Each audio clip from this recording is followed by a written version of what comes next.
Hello and welcome back to Hard Reset Info. In this video, I will show you how to change lenses on GoPro MAX 360. Let's begin!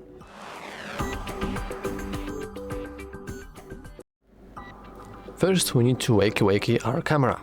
As you can see, currently we are in normal video mode, with lenses currently being the one that's showing our desk. In order to change it, we simply want to click these arrow buttons. And as you can see, now I can have me on my screen and the camera is recording me and me only. Hello there! Anyway, that's all for this video. Of course, if you want to switch back, you can always do that by simply pressing it once again. And now, that's all for this video.